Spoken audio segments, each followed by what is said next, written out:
19. When Rodin woke, there was a message waiting on his screen. He tapped and opened it. It was from Leopold. The weather was forecast to be ideal for sailing over the next few days, and the counselor was keen to take his dinghy out on the lake. Would Terrell be available to join him tomorrow evening? Rodin tapped a reply, to the effect that this would be ideal, and that he was excited by the prospect of trying a new activity. Then he shut down his screen, and concentrated on preparing himself for another new activity, modeling with Paskia. Sergio rose early, and almost seemed surprised that Rodin had already prepared not only his breakfast, but refreshments for Paskia, as well as setting the studio out as Sergio had previously suggested. Paskia arrived shortly before 10 and Sergio met her at the lift. He led her up the stairs to the studio. She paused to look around, especially at the hanging cloth and the suspended sketches from Rodin's modeling session. Sergio directed her over to this area, and Rodin followed. Now, my dear Miss Paskia, I realize how this must seem daunting to you. As you can see from these images and from our previous conversation, I will require both of you to be naked, but we will take things at whatever pace you desire. If you wish to pose for a few sketches while still clothed, I'm happy to accommodate. Paskia looked over the sketches deep in thought, moving closer then taking a step back. Once or twice she glanced at Rodin, as if comparing the black and white images to the real thing. I believe I told you that I used to swim a great deal as a youth, she said, her voice quiet but with a forced strength that surprised Rodin. I can recall that when the water was cold, it was far better to dive straight in rather than ease oneself in. The initial shock of immersion would often leave me breathless for the first few strokes, but I soon adapted, and was already completing lap after lap while my more cautious colleagues were still not fully submersed. So taking this as a lesson, I think it would be best to go, how can I put this, all the way as soon as possible. Sergio grinned. That is most excellent, my dear, most excellent. A strong nature to balance your fine, delicate frame, it further strengthens my conviction that you are the perfect subject for this project. But may I ask one thing before we begin? To ease us all into this level of informality, I suggest we forego formal address, and also that we start by my assistant greeting you with a friendly embrace. That was unexpected, but Rodin nodded and stepped forward. He brought a neutral smile to his face as his eyes alighted on Paskia's delicate features. No eyeshadow today, and her lips quivered as she took the lower one between her teeth and bit softly. He raised his arms and she took a stuttering step into them. He reached round, hands on her shoulders, and felt her own hands curl round his waist as her breath brushed against his neck. They held the embrace for a couple of seconds, then parted. Thank you, Terrell, she said, her eyes only meeting his own occasionally. And I would like to feel more comfortable with you too, Sergio. She opened her arms to him. Uncertainty crossed the artist's face, but his arms rose hesitantly, and they met, Paskia almost lost in the folds of his smock, her hands unable to meet across his back. Sergio's arms reached round, barely touching her. They broke, and Rodin noticed the obvious discomfort in the artist. He searched his own mind, recalling only the most fleeting brushes, the briefest of handshakes, and found himself remembering the peculiar look on Sergio's face as he stood in Rodin's doorway watching his exercise. That is. Thank you, my dear, he said, his face pale. But I believe we should begin. I suggest Terrell disrobe first. He nodded to Rodin and stepped to his easel, clattering his brushes and pencils. Rodin removed his clothing, placing each item neatly on a chair. He sensed Paskia watching, but he didn't meet her eyes. When he finally removed his shorts, he let his hands drop to his side as he looked over to Sergio and gave a nod. And now, my dear, would you prefer a screen? The artist asked. Whatever makes you more comfortable. She shook her head. I'm diving headlong into cold water. You'll both see me eventually, so why hide? Her hands rose to the knot at her neck, shaking slightly as they pulled the ends, releasing her robe. She caught it as it fell, folding it neatly, placing it on a second chair. Beneath she wore a simple short-sleeved top and tight-fitting trousers. She slipped her sandals off, and pushed them under the chair before undoing the 6 buttons on her top. She turned to slip it from her shoulders, presenting a smooth back to Rodin and Sergio, muscles moving beneath the surface as she folded the garment, the mark behind her ear visible for a moment as she bent to one side. Her hands then slipped into the waistband of her trousers and pulled down, her body bending to assist the movement, revealing plain white undergarments that clung to her firm backside, her legs shapely as she removed each one from the material. Her thighs were strong and smooth, like those of a runner, no, a swimmer, Rodin corrected himself. The hands moved back up to her waist, and with a finger of each under the cotton, she removed the final stitch of clothing and laid it with the others. She turned suddenly, another dive into the cold water, and stood, arms by her sides, her eyes directed at the cloth hanging behind Rodin and Sergio. She took a deep breath, raising her small breasts. Rodin had noticed she had no need for support under her top, and extending briefly her stomach before it returned to its flat state. Rodin figured that she put time in to care for her body, and was again convinced that she had undergone only minimal treatments, if any. Sergio circled her, muttering in admiration, eyes taking in every pore. Occasionally, a hand would reach out only to hover before falling back to his side.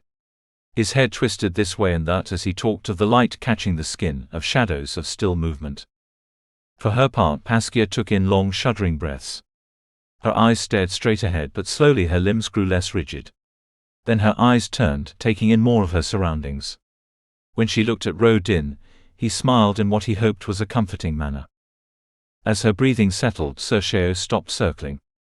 I believe we should begin, he said, and arranged his two models, guiding with hands that never touched. He had Rodin and Paskia face one another, hands meeting between them.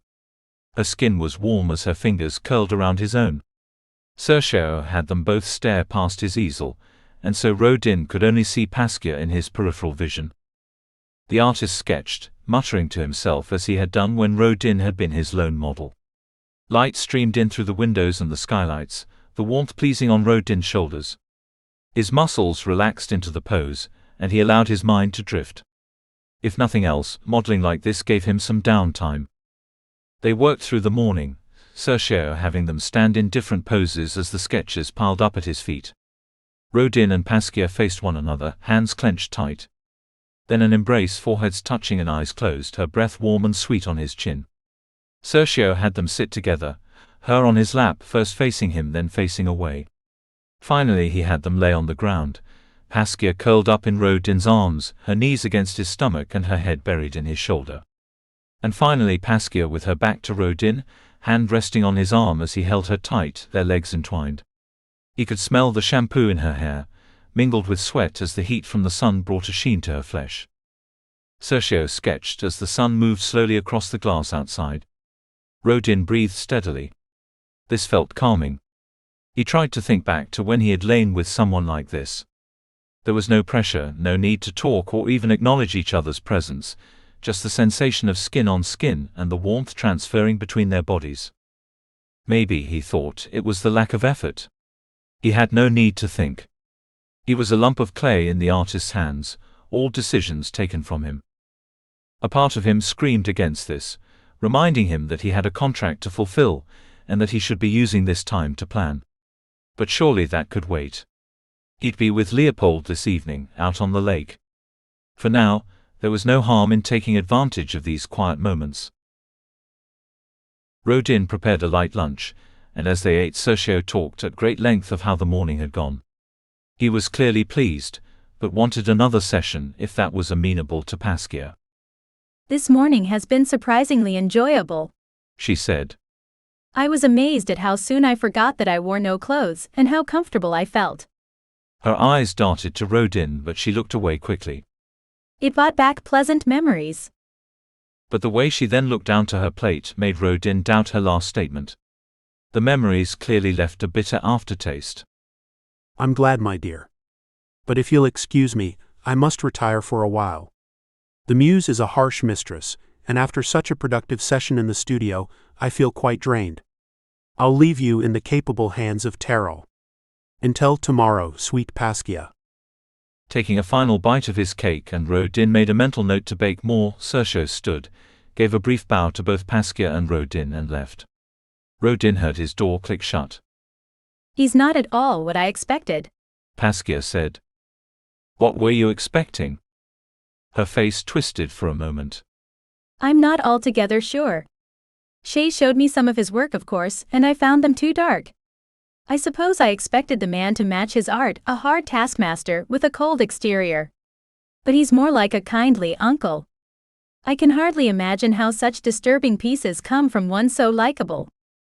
Rodin considered this for a moment. Maybe he does have those dark thoughts, but they come out in his art. He could have added more, maybe should have, but he couldn't find the words.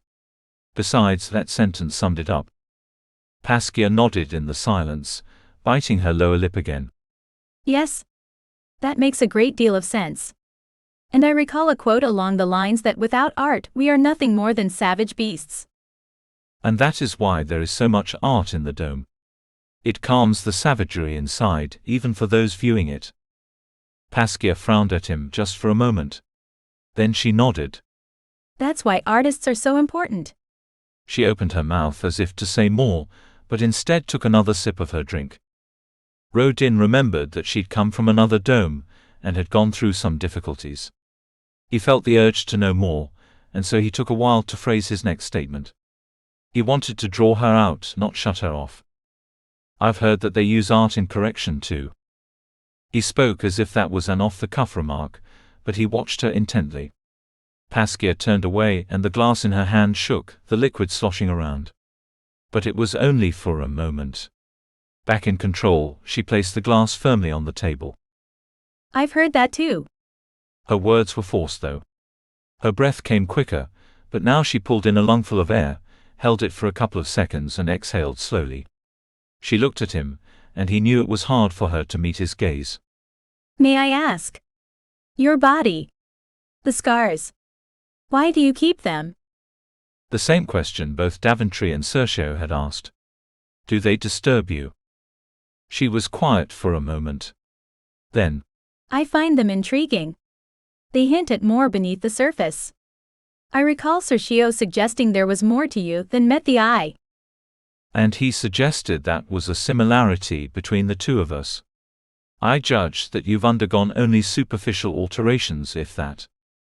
There was the briefest of laughs, nothing more than a giggle. You're not happy with what you saw. Was she flirting? By no means. I prefer a natural look, even if there is room for improvement, which in your case there is very little of. Why were his sentences becoming so clumsy? Very kind of you to say so, but there is much that could be improved upon, especially according to Shay. My aunt. And there was a hesitation after this word. Reminds me on a daily basis that the rounded figure is what many prefer, along with fuller lips and possibly a lower forehead, not to mention feet that are more diminutive and… Oh, she has a long list of improvements.